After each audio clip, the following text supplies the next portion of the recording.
Hastini juda-juda jengsalongni bisingo jengjal kaisa angkha bekar bangmung hasteo samung korei ajimung korei yangkhebele bekar bangsani bangai tongo o jengjal tui tini July talni chitham salmari kokti salo saljani bagai convention panda songtjakha chhatro jubo bobono aro tongo DYFI ni angai himang noraj bhattacharya hasteo bekar bangmani notei bota mashaka khanene di chini mangpio BJP ক্ষমতায় আসার পর থেকে আমাদের ভারতবর্ষ জুড়ে কর্মসংস্থান এখন আর সমস্যা না, এখন সংকটে পর্যবসিত হয়েছে।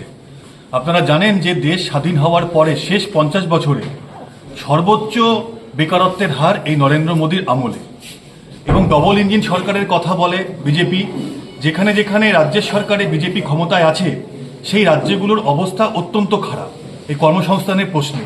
এই ত্রিপুরা রাজ্য, এই রাজ্যতে প্রতিদিন বেকারত্বের হার বাড়ছে।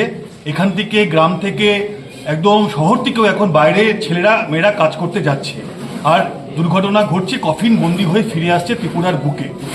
এর সাথে পড়াশুনো করেছে, যোগ্যতা অনুযায়ী কাজ চায়, কিন্তু সেই কাজ ত্রিপুরার বিজেপি সরকার এবং কেন্দ্রের বিজেপি সরকার দিতে পারছে না।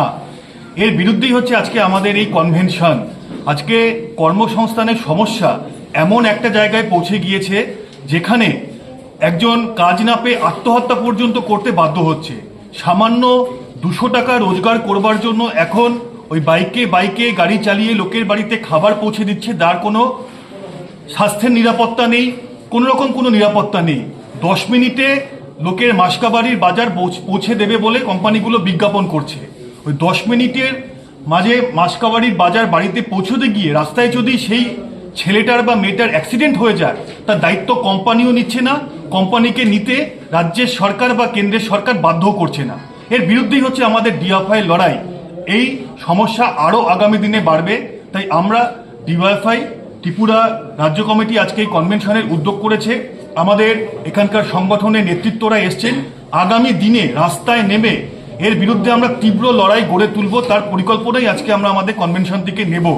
আমরা একটা কথা খুব স্পষ্ট বলতে চাই, যারা মনে করছেন শুধুমাত্র পুঁজিপতি আর কিছু কর্পোরেটের মুনাফা করিয়ে দিয়ে আর ঘুরপথে সেই মুনাফার টাকা ইলেকটোরাল বন্ডের মতো বিভিন্ন স্কিমের মধ্যে দিয়ে নিজেদের খাতে নিয়ে নিজেরা বড়লোক হবেন, আর যে ছেলে মেয়েটা স্বপ্ন দেখছে যে কাজ করে 2 পয়সা ইনকাম করে বাড়িতে একটু ভালো থাকবে, তার অবস্থা আরও খারাপ হবে। এটা ভারতবর্ষের বুকে, ত্রিপুরার বুকে হতে আমরা দেব না। আমরা রাস্তায় নেমে আন্দোলন করব।